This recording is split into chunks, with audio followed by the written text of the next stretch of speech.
According to the Oxford English Dictionary, the term infrastructure, now used to describe the basic systems and services that are necessary for a country or an organization to run smoothly, originated as a military term in the 1920s. This means it has been in use for just over 100 years. However, its usage predates the Anthropocene, the current epoch of geological time in which human activity has dominated the environment, climate, and ecology of our planet, causing many of the crises we currently face and will face in the future. This is Megan Schaefer with the Oxford Comment. On today's episode, we're discussing the state of human infrastructure in the Anthropocene with a particular focus on how research can best be used to inform public policy. For our first interview, we were joined by Oxford Open Infrastructure and Health co-editor-in-chief Patrick Harris. Oxford Open Infrastructure and Health, or OOIH for short, is a new transdisciplinary journal that provides an important link between human health and all forms of global infrastructure. It embraces complex perspectives, political controversy, and cutting-edge theory when dealing with issues that challenge the balance between infrastructure and health, such as ecological devastation, climate justice, health inequity, and more.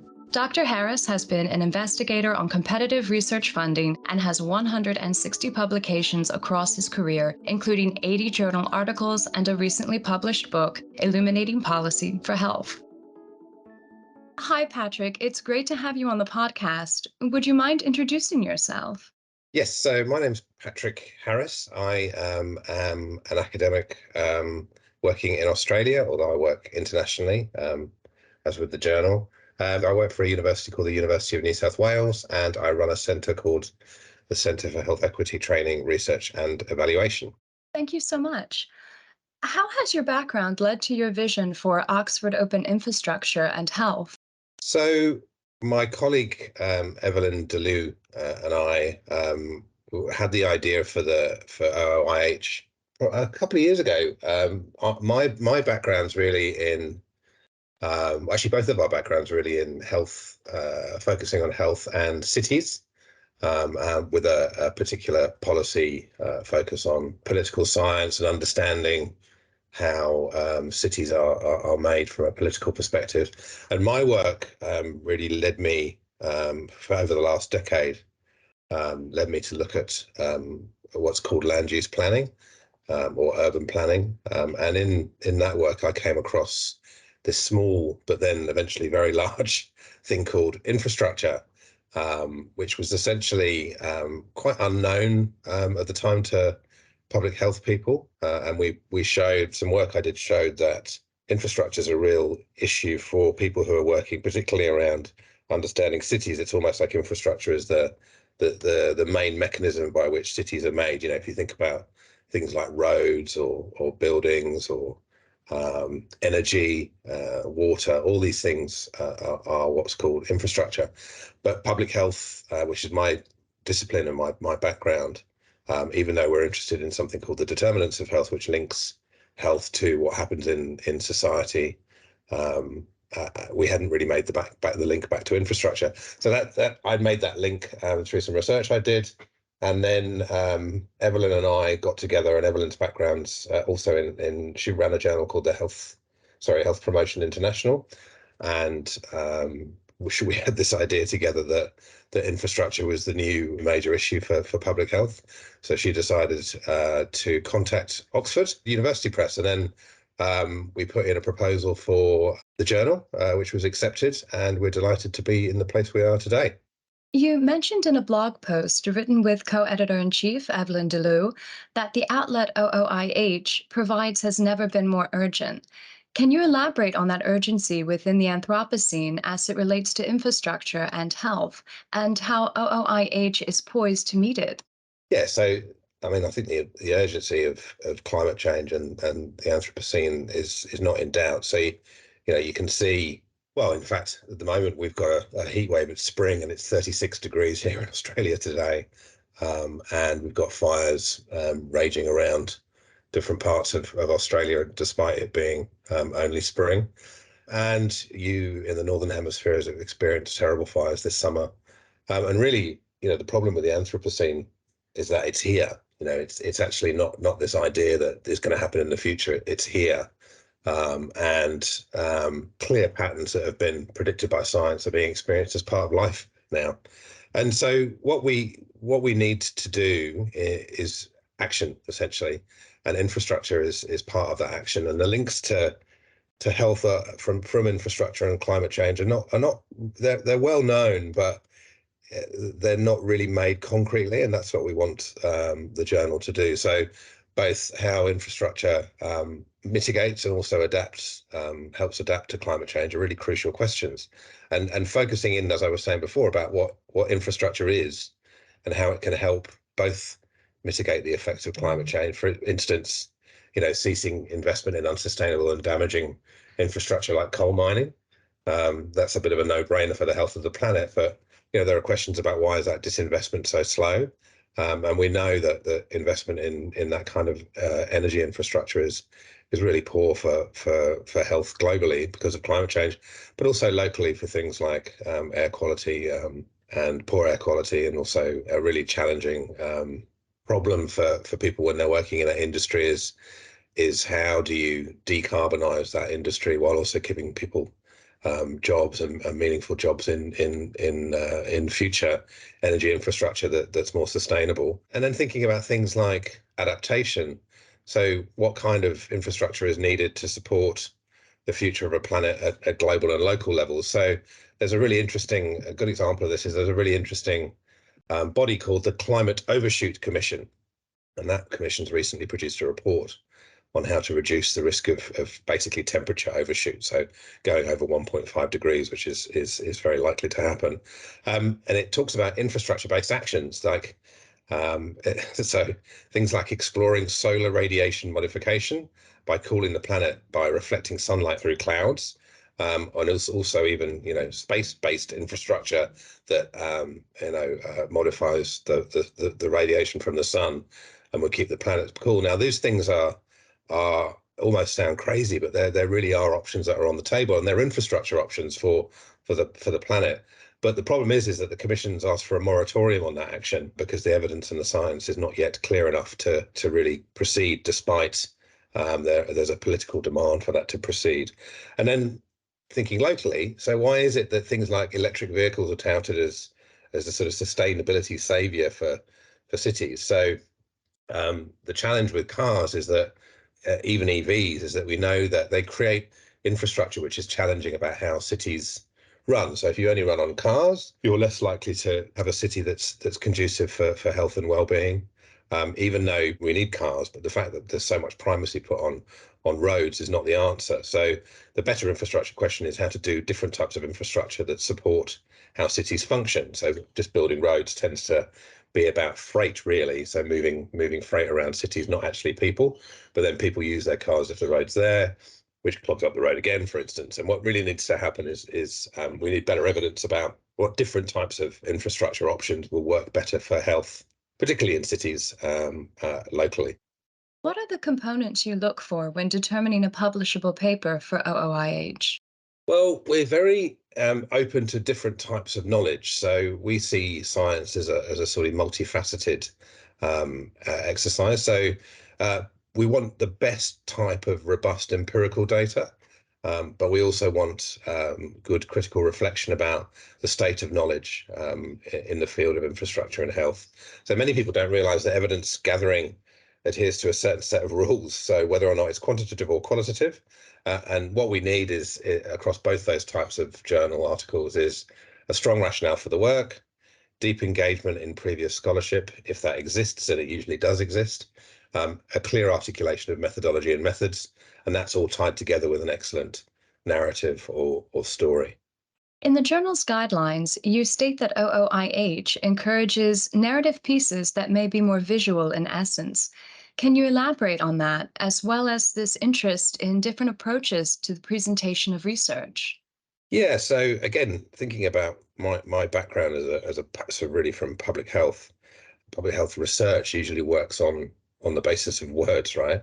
So we write a report, we look at other people's papers and all those kind of things. But if you're working in infrastructure, you might be a planner, so you might be someone who works visually on planning aspects of wherever city or a big piece of infrastructure that goes into a city.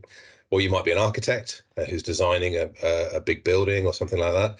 And that means that we were interested in the idea that people would want to present their work not necessarily through the medium of words, and that would be things like drawing, things like photographs, those kind of things that we know people use in their day-to-day work if they're planning a piece of infrastructure.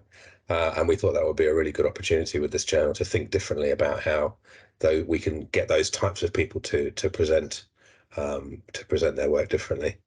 One of the recurring elements in your work and within the editorial board and journal site is a push for policy change. What's the best way that you've seen to go from published research to policy change?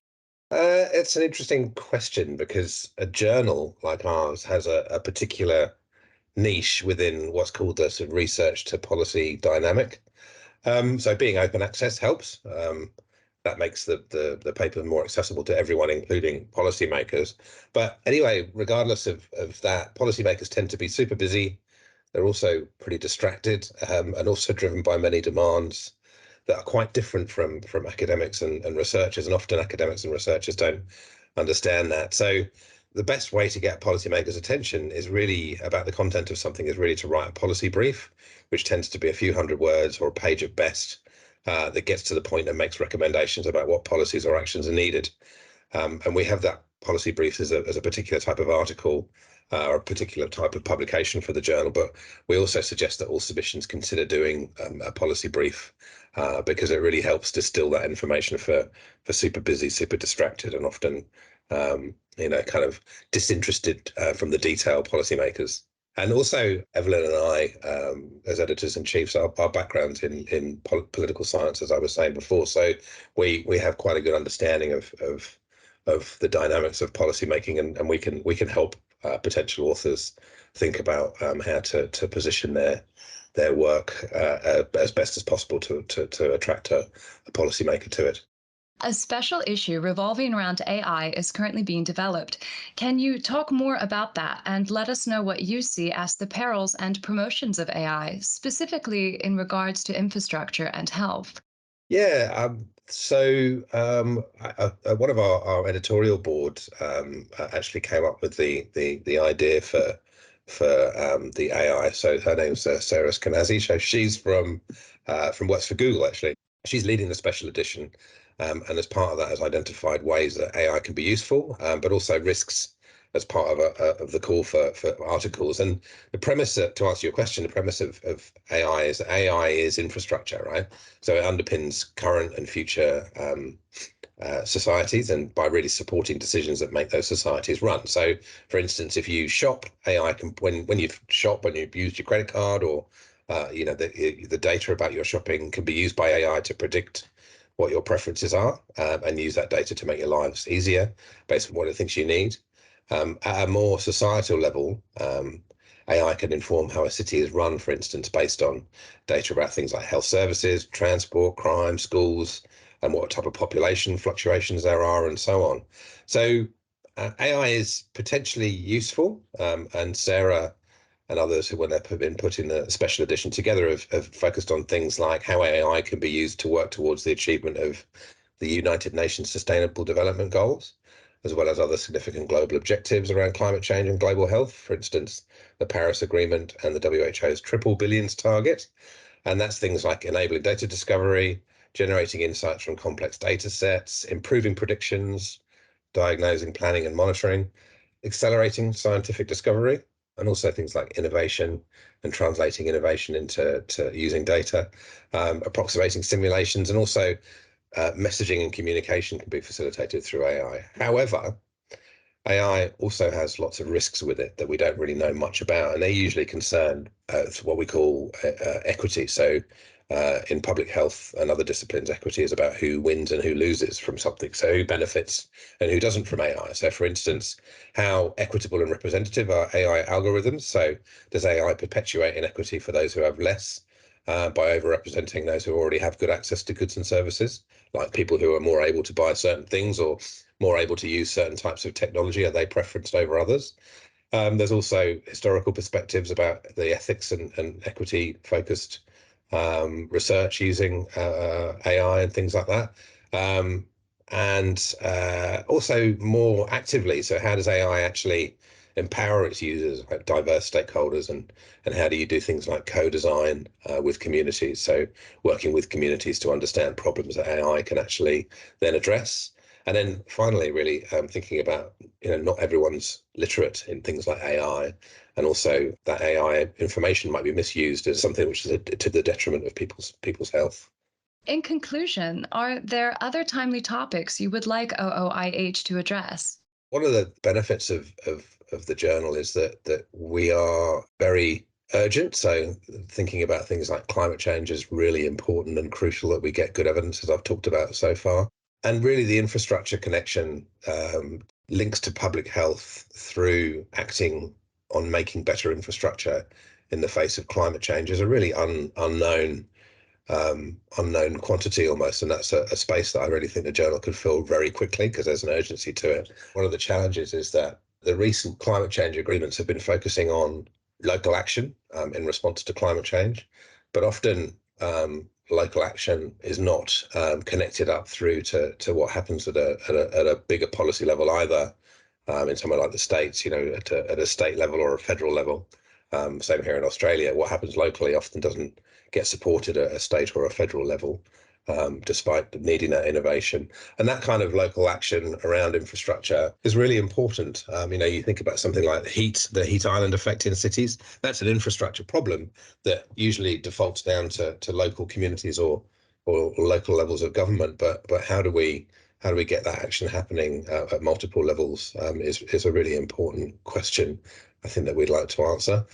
Another one is actually more of a policy focus, but I think one of the challenges we have at the moment is around infrastructure policy is how do assumptions get put into practice. So AI is a good one, right? So what assumptions actually go into AI to make the predictions work or to make the big data sets work in the way that they do.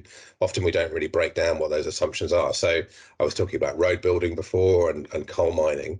That the need for that type of infrastructure is based on a set of usually economically driven assumptions, and we don't really know much about how those assumptions support or get in the way of infrastructure for human health.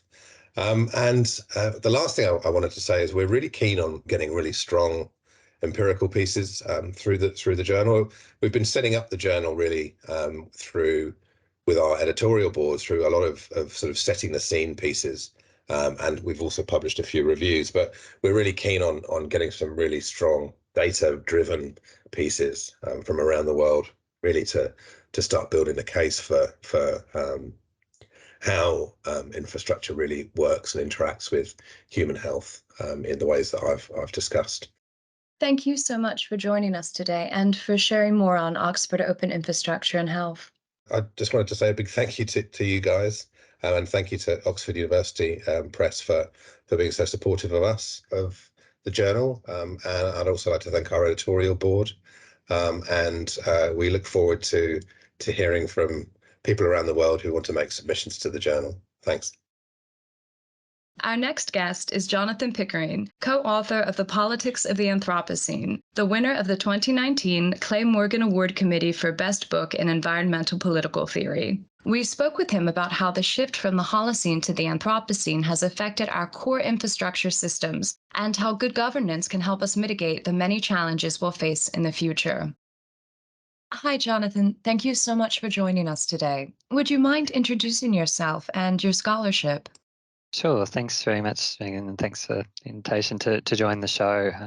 So I'm an associate professor at the Canberra School of Politics, Economics and Society at the University of Canberra in Australia, and my work mainly encompasses questions of democracy and justice in global environmental governance, and more recently looking at environmental governance at the national level as well.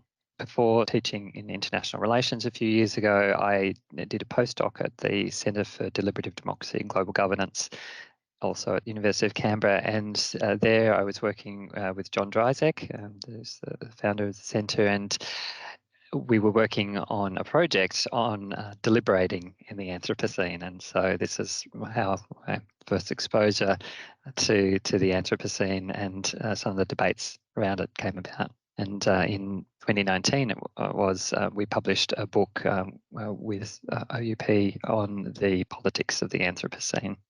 How do we define the Anthropocene? What differentiates the Anthropocene from the Holocene? And what conditions facilitated the emergence of a new geological epoch? Well, to clarify what the Anthropocene means, it helps to start with the geological epoch that we're still officially in now, known as the Holocene. So this epoch began around 11,700 years ago at the end of the last ice age.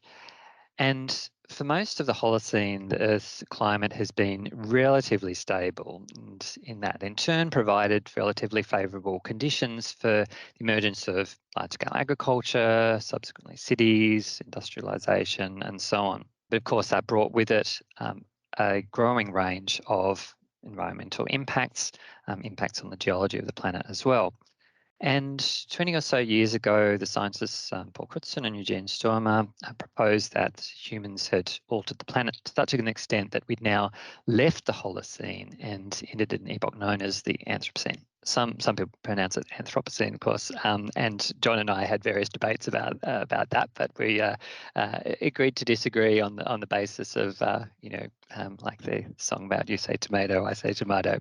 So anyway, in geological terms, the Anthropocene is still a proposal, and to become a formal epoch, it'd need to be endorsed by the International Commission on Stratigraphy, and if that happens, then it will enter this geologic timescale.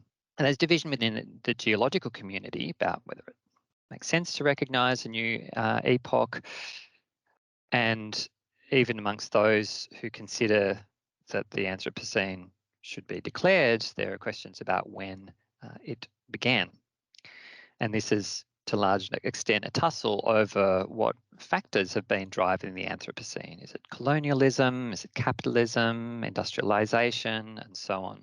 So a working group that's part of the International Commission of Stratigraphy has been looking into this issue of when the Anthropocene started, and it's argued that the mid-20th century is the most plausible starting point.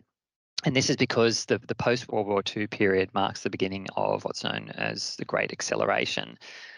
And this is a period involving really a step change in global production and consumption. We had the Industrial Revolution, of course, beginning earlier, but we really see a dramatic uptick in industrialisation, technological change, economic growth, particularly in the West initially, but then spreading to other parts of the world.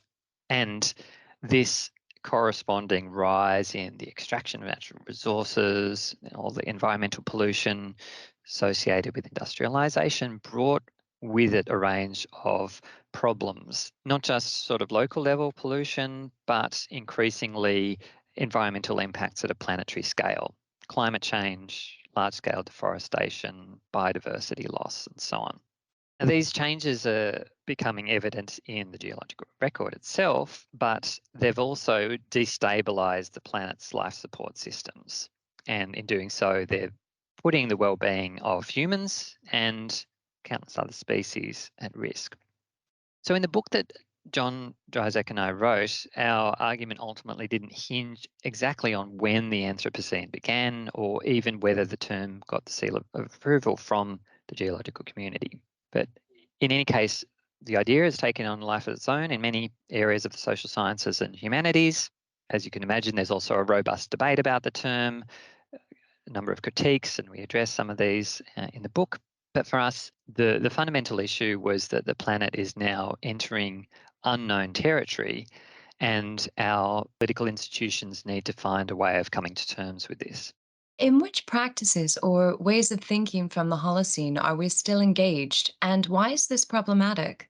Well, many of the practices that we might consider relics of the Holocene what might be commonly called unsustainable practices, say burning fossil fuels, bulldozing rainforests, polluting oceans, rivers, and so on, essentially exploiting the planet without regard to what effects will happen for the planet's life support systems. And there's a fairly basic way in which those practices are problematic, in that we're undermining the conditions that we as humans and the non-human world need to flourish.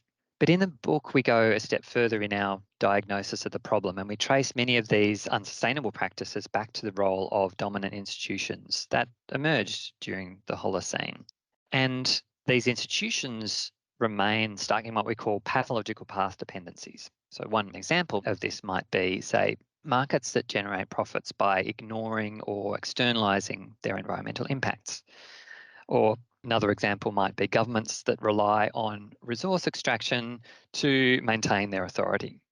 So these path dependencies decouple human institutions from the Earth system, the Earth's life support systems, and so on, by repressing information about the condition of the planet, prioritising narrow economic concerns, short-term self-interest, and so on. And as a result, these institutions aren't capable of dealing with accelerating rate ecological degradation, but continue to worsen it. So these path dependencies are partly a product of institutional inertia. So institutions take a long time to build, and they're often very resistant to change. But there are other kinds of entanglements. Right? These path dependencies are reinforced by certain underlying ideas and discourses, the idea that we can sustain economic growth indefinitely on a planet with finite resources. But the path dependencies, importantly, are also connected with the physical systems that institutions are entangled with. And these physical systems, infrastructure being an example of this, can often take a long time to build it as well, and also can take a long time to change in response to changing conditions. How might our transition into a new epoch affect core infrastructure systems, such as transportation, energy, and water supply? And how might this transition affect systems of social and economic infrastructure? The Anthropocene is already having major effects on many different types of infrastructure. So often when we think about infrastructure, it's the physical infrastructure that comes to mind, things like transport, energy, water supply systems, as you mentioned. But you could say there are other kinds of infrastructure as well, including nature-based infrastructure, social infrastructure.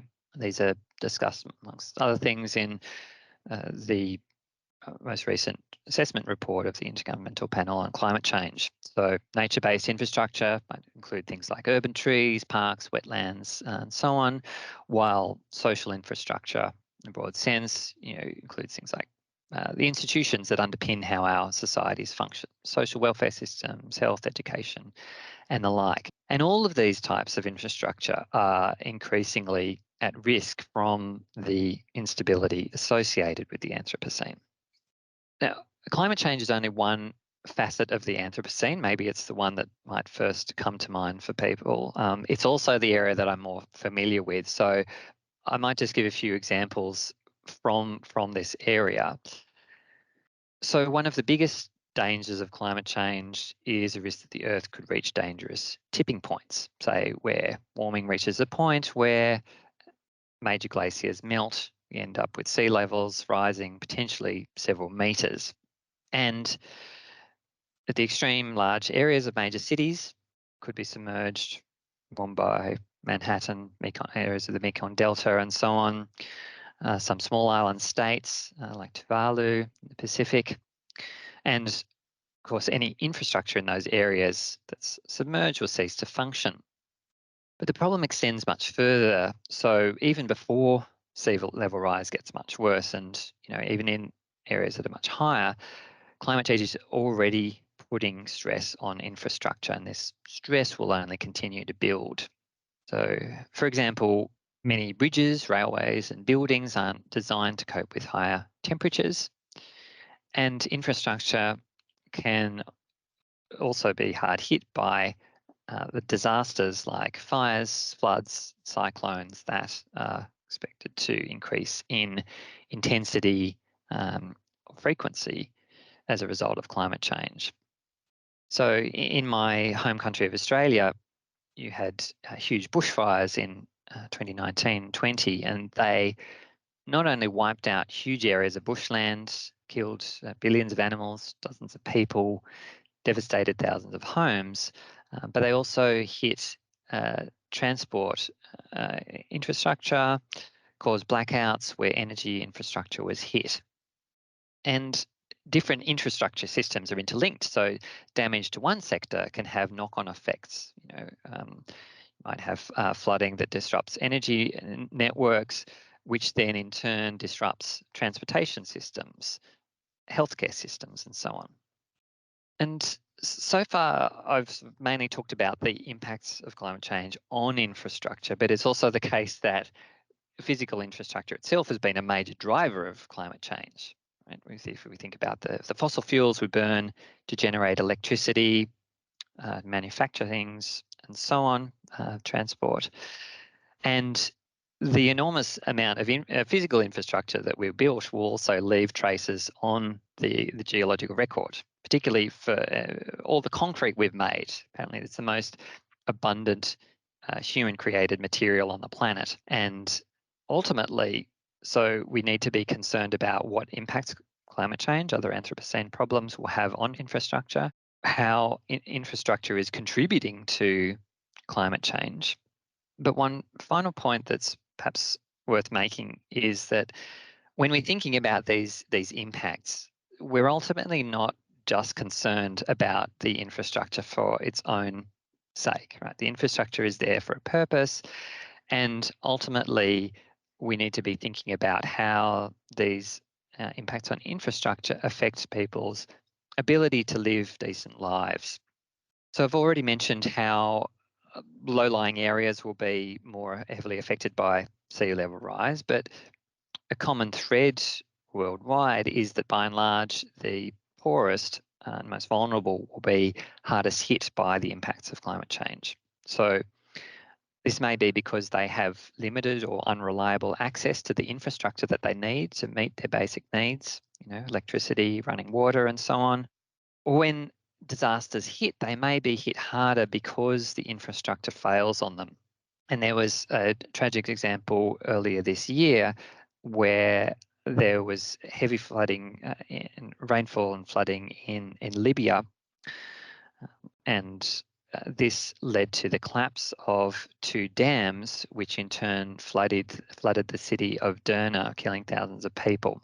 And extreme rainfall events like this are made more likely by climate change. Dams are designed to handle rainfall up to a point, but it seems that in this case there were a range of failures, and they took place against the backdrop of conflict, corruption, and government neglect. So infrastructure is an important contributor to the problems we face in the Anthropocene, and accordingly, we need to rethink how infrastructure is designed and governed so that we're in a better position to ensure that infrastructure serves the purposes that support people's lives. What should define good governance in the Anthropocene, and what, if any, steps might we have already taken towards achieving this? Well, given the instability associated with the Anthropocene, it's a little hard to say that any one single model of good governance is going to work out for all situations. But we do make a broader argument, which is that good governance in the Anthropocene requires institutions to cultivate a quality that we call ecological reflexivity. And reflexivity combines three main elements. The first is a capacity on the part of institutions to recognise their impacts on social and ecological systems and to listen to feedback from those systems.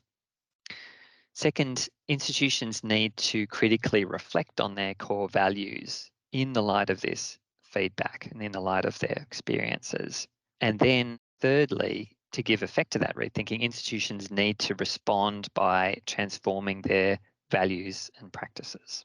And so the idea is it's centered around a recognition of environmental impacts, an ability to critically reflect, but importantly, an ability to act on that reflection.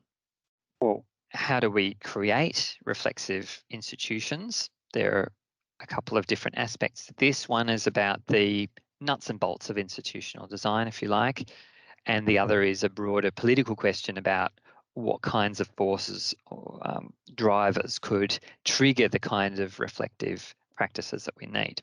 So in terms of the questions of institutional design, it might sound like reflexive institutions need to be as flexible as possible so that they can change tack as needed if ecological conditions change. But the thing is that if institutions are going to protect human and non-human well-being over the long term, they also need to have a certain amount of stability. And in the book, we describe an institution that can balance this mix of flexibility and stability as a living framework. So this term might recall the idea of a living document that evolves over time, but it also suggests the idea of a framework for living, so a framework for flourishing under unstable conditions. Contrast this with many of today's institutions that are so unresponsive to ecological conditions that they're perhaps better understood as zombie frameworks. Now, as for the second question I mentioned about where triggers for reflexivity may come from, it could be a range of sources. It could be scientists, activists, media, leaders in government or business and the like. But we argue that democracy has a critical part to play. One reason for this is in a democratic society, people on the front lines of environmental change have more of a voice and more of an opportunity to send early warnings to leaders, to policymakers about the threats that they're facing. So democracy is a vital element. We also need to think about dismantling barriers to reflexive governance. So they could include things like vested interests that are successful in distracting the attention of leaders from progressive reforms. So perhaps reform to campaign donations, lobbying, and so on. Maybe reform of concentrated media ownership that ends up serving as a mouthpiece for business as usual. But as for the second part of your question, which was about what steps have been taken so far, I'm a bit hesitant to say that we can find many examples of living frameworks in practice. There are examples across history of Indigenous societies that have lived sustainably for thousands of years, but we can still find hints of reflexivity in some existing institutions. And at the international level, where most of my work is focused, there are a handful of examples of successful efforts to solve global environmental problems. And perhaps the poster child for this is the regime for restoring and protecting the ozone layer. As for climate change itself, some would say that, well, the Paris Agreement shows some signs of reflexivity in the way it encourages countries to regularly review and update their commitments on climate change. This is a controversial one because, of course, we haven't managed to get the world on track to meet the Paris temperature goals of 2 degrees warming, let alone 1.5 degrees. But we have managed to bend the emissions curve compared to where it was heading under a business as usual situation. So arguably, the Paris framework and the associated efforts of countries, cities, communities and businesses and so on have had some effect. It's just that we still have a long way to go. How might such governance better position us to effectively mitigate what challenges our infrastructure systems may face in the Anthropocene? If we think back to the idea of pathological path dependencies mentioned earlier, well, infrastructure itself is often tangled up in these path dependencies. Physical infrastructure like highway systems, electricity systems, and so on take a long time to build, will take a long time to reconfigure, and often you have large bureaucracies built around this infrastructure that can also be quite resistant to change. So there's this double challenge of breaking out of these old path dependencies, constructing new forms of infrastructure governance that are both durable and flexible as well. So, in other words, we need to transform our physical infrastructure, but at the same time, we also need to transform the institutions or the social infrastructure around it. And as I mentioned as well, there's another twin challenge, which is that we need to reconfigure our infrastructure to make it better able to handle the impacts of the Anthropocene, but we also need to ensure that it is reconfigured so that it doesn't contribute to the environmental degradation associated with the Anthropocene. Now, I might say a little bit about the energy infrastructure sector, which is something that I've been thinking about recently as I've been working on a project about the rollout of solar and wind energy in rural Australia. And reflexivity in this context requires rethinking how we produce energy and what effects it has on the planet. Now, a fairly minimal amount of rethinking might get you to the point that, well, we need our electricity systems to transition away from fossil fuels to renewable sources. But then a next step is, okay, we need to do this in such a way as to minimize other adverse effects. And so you need to think about, say, supporting workers, coal-fired power plants who might be out of a job, but also about minimizing the environmental impacts of extracting the minerals needed to build renewable infrastructure. At a more fundamental level, though, reflexivity might require rethinking what kinds of purpose infrastructure should serve in our lives and how it should be governed. So, if ultimately our energy systems are still fueling economic growth for its own sake without making people's lives better in some meaningful way, maybe we should think about what we do with our energy and whether it's possible to scale back our energy demand so that it's focused more on those more meaningful purposes. And this wouldn't make the task of switching to clean energy sources less urgent, but it would make it easier and cheaper.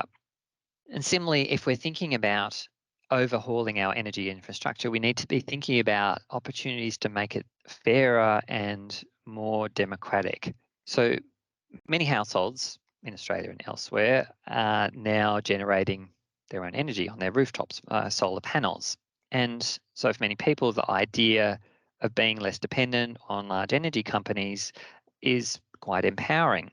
But this shift places other pressures on our electricity systems. At least, how is the electricity system going to handle the influx of large amounts of solar energy, but only at certain times of the day? And there are major investments needed to transform the grid to handle this shift.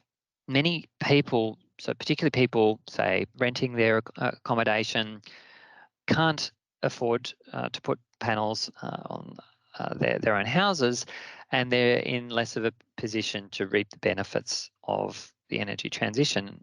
And they're often having to pay disproportionately for the costs of transforming the grid.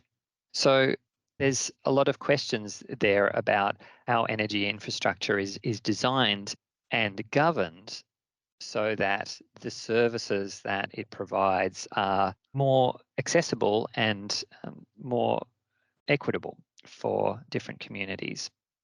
Perhaps just one other example. So in many parts of Australia, particularly in rural areas, there's a lot happening to construct new solar and wind farms. These are typically built and operated by large companies, and often these companies will provide some benefits to communities. There will be some jobs during the construction phase.